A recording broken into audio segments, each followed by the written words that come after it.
কেউ নাই। আল্লাহ ছাড়া মাফ করার কেউ আছে?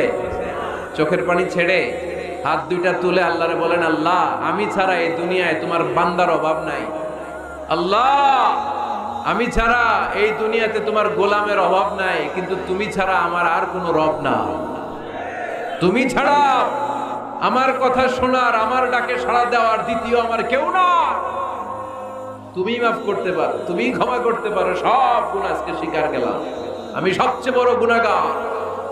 এমন কোন গুনাহ নাই আমি করি নাই। স্বীকার যান, অনুতপ্ত হন, চোখের পানি ছাড়েন। চোখের পানি ছাড়লে গুনাহ মাফ করে দেয় কে? কত ঘুষ খাইছেন, কত সুদ খাইছেন, আপনার পাপ অন্যায় যত বড় হোক না কেন, আমার আল্লাহর দয়া তার চাইতেও বড়। জায়নামাজটা বিছিয়ে দেন, সিজদায় পড়ে চোখের পানি ছেড়ে দেন।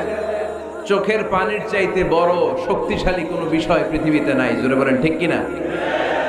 2 ফোঁটা পানি আল্লাহর কাছে সবচাইতে প্রিয়। এক হচ্ছে জিহাদের ময়দানে শহীদের গা বেয়ে ঝরে পড়া রক্তের ফোঁটা, আর 2 হচ্ছে অনুতপ্ত বান্দার চোখের পানির ফোঁটা। এই চোখের পানির ফোঁটার এত দাম।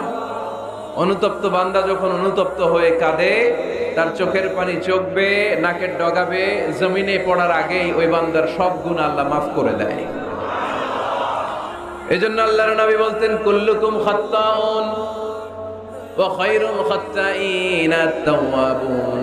তোমরা সবাই হলা পাপী, আর এই পাপীদের মধ্যে সব চাইতে ভালো পাপী ওই পাপী যেই পাপী পাপ করার পরে তওবা করে।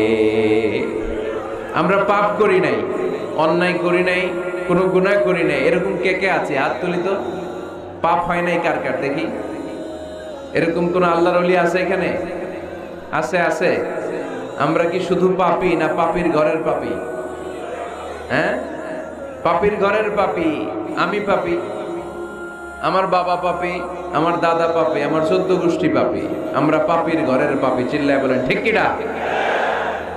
এজন্য বিশ্বনবী যখন দোয়া করতেন, পড়তেন, আল্লাহুম্মা ইন্নী আবদুক ওয়া ইবনু আবদিক ওয়া ইবনু আমাতিক নাসিয়াতি বিয়াদিক। ও আল্লাহ, আমি আপনার গোলাম, গোলামের ঘরের গোলাম, বান্দির ঘরের গোলাম।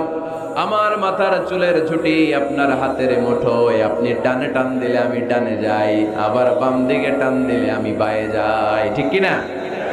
পাপ নাই এরকম কেউ নাই। সবাই আমরা ভুল করেছি, অন্যায় করেছি, পাপ করেছি। আল্লাহর হাবিব সাল্লাল্লাহু আলাইহি ওয়াসাল্লাম বলেন, এই পাপকারীদের মধ্যে শ্রেষ্ঠ পাপী হচ্ছে ওই পাপী যেই পাপী পাপ করার পরপরই তওবা করে আওয়াজ করে পড়েন সুবহানাল্লাহ। এজন্য ভুল হতে পারে। লক্ষ্মীপুরের যুবক ভাইয়েরা, নামাজ ছেড়ে দিয়েছো, আব্বা আম্মারে গালি দিয়েছো, পর্নোগ্রাফি, নেকেড ভিডিও দেখেছো, তোমার পাপ, তোমার ভুল, তোমার অন্যায় যত বড়ই হোক না কেন, আল্লাহর দয়া তার চাইতেও বড়। ঠিক কিনা?